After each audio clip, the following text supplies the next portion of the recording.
नमस्कार। आज मैं भोज्य पदार्थों के ऊर्जा मूल्य का निर्धारण के बारे में बताऊंगी कि भोज्य पदार्थों के ऊर्जा मूल्य का निर्धारण कैसे और किस प्रकार से होता है। How you determine a fuel value of food stuffs. मेरे दोस्तों, भोजन का ऊर्जा मूल्य उसके रासायनिक संगठन केमिकल कंपोजिशन पर निर्भर करता है। वे खाद्य पदार्थ जिनमें जल की मात्रा अधिक होती है उनका ऊर्जा मूल्य कम होता है, उसका फ्यूल वैल्यू कम होता है, जैसे खीरा, ककड़ी, तरबूज, अंगूर, अनाज, संतरा, मौसम्बी इत्यादि। उपरोक्त भोज्य पदार्थों में जल की मात्रा अधिक होती है, इसलिए इनका ऊर्जा मूल्य कम होता है।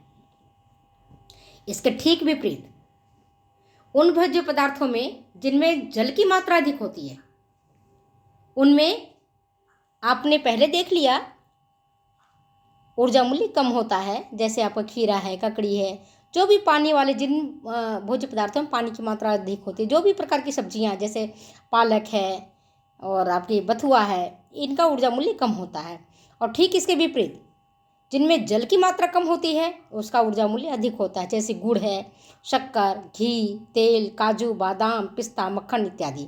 इसीलिए अगर आप घी, तेल, काजू, बादाम, पिस्ता और मक्खन से बने हुए भोज्य पदार्थों को आप खाते हैं तो ऊर्जा अधिक मिलती है और उनका पाचन भी देर से होता है। ठीक है, तो अभी देखिए, भोज्य पदार्थों के ऊर्जा मूल्य को नापने के लिए मुख्यतः दो विधियों का उपयोग हम करते हैं। इसमें सबसे पहला है प्रत्यक्ष विधि, डायरेक्ट मेथड, जिसको हम बॉम्ब कैलोरीमीटर के उपयोग से नापते हैं। प्रत्यक्ष मेथड, डायरेक्ट मेथड कौन सी, किससे नापेंगे हम? बॉम्ब कैलोरीमीटर के उपयोग से। और दूसरा प्रत्यक्ष विधि, इनडायरेक्ट मेथड, ये हम ऑक्सी कैलोरीमीटर के उपयोग से नापेंगे। ठीक, अब ये देखिए, अब हम पहले के बारे में बता रही हूँ, बॉम्ब कैलोरीमीटर के उपयोग हम कैसे करते हैं और इसके माध्यम से हम कैसे ऊर्जा को नापते हैं। तो ये देखिए कि भोज्य पदार्थों के ऊर्जा मूल्य को नापने के लिए मुख्यतः इसी विधि का उपयोग करते हैं, क्योंकि खाद्य पदार्थ की एक निश्चित मात्रा को जलाकर इसे उत्पन्न ताप को प्रत्यक्ष रूप से हम नापते हैं। इसके लिए मैंने पहले भी बताया था, पुनः बता रही हूँ, ऑलवेज रिमेंबर, बॉम्ब कैलोरीमीटर का उपयोग किया जाता है। बॉम्ब कैलोरीमीटर, इस यंत्र का आविष्कार अमेरिकन वैज्ञानिक अटवाटर ने किया था। इस यंत्र में क्या होता है, एक स्टील का भारी बर्तन होता है जिसको हम बॉम्ब कहते हैं। स्टील के भारी बर्तन को बॉम्ब कहा जाता है। इसका भीतरी भाग प्लेटिनम से पॉलिश किया हुआ होता है और इसमें एक पेचदार ढक्कन लगा होता है, जिसकी सहायता से इसे अच्छी तरह से कसकर बंद कर देते हैं। जिन भोज्य पदार्थों की कैलोरी मूल्य को ज्ञात करना होता है उसे एक निश्चित मात्रा में तौल करके उसे गोली के रूप में बना करके और फिर उसमें हम डाल देते हैं और इस गोली को हम एक प्याले नुमा बर्तन में रख करके बॉम्ब के अंदर रख देते हैं। बॉम्ब क्या है, याद हुआ आपको? बॉम्ब एक स्टील का बना हुआ भारी बर्तन है और इसका जो भीतरी भाग है वो प्लेटिनम से पॉलिश किया हुआ होता है। ठीक है, और जिस भोज्य पदार्थों को हमें ज्ञात करना होता है कि इसकी कैलोरी ऊर्जा कितना है, कैलोरी वैल्यू कितनी है, तो उसको हम एक तौल करके कितना ग्राम है या कितना मिलीग्राम है, उसको तौल करके उसको गोली के रूप में बना करके एक प्याले नुमा बर्तन में रख देते हैं।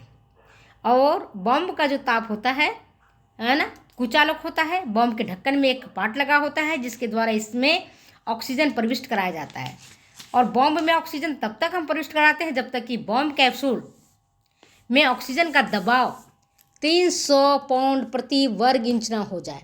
तत्पश्चात ऑक्सीजन प्रवाहित करना बंद कर देते हैं और बॉम्ब को एक बर्तन में रखे पानी में रखते हैं जिसकी मात्रा एवं तापमान निश्चित रहता है। पानी भरे बर्तन में थर्मामीटर रखा जाता है।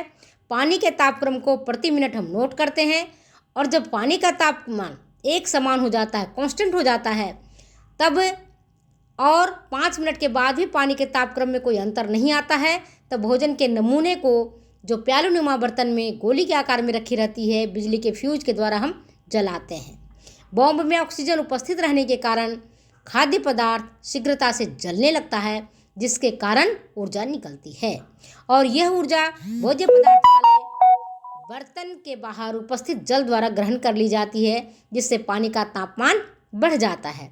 और यह बढ़ा हुआ तापमान जल में लगे हुए थर्मामीटर द्वारा पढ़ लेते हैं। अब बढ़े हुए तापक्रम से ऊष्मा ज्ञात कर लेते हैं।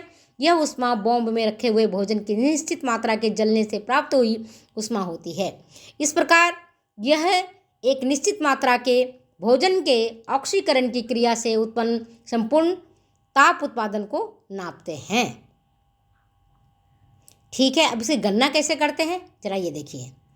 मान लो कि आपको गेहूं का कैलोरी वैल्यू ज्ञात करना है, तो आप गेहूं का एक वजन कर लीजिए और मान लो आपने 5 ग्राम आपने गेहूं लिया। ठीक है, 5 ग्राम आपने गेहूं ली, उसकी आपने गोली बना दी। अब गोली बना करके आपने क्या किया, प्यालनों में बर्तन में रख दिया बॉम्ब में। अब बॉम्ब के बाहर बर्तनों में जल की मात्रा आपने कितना लिया, 4000 मतलब 4 लीटर आपने उसमें पानी डाल दी।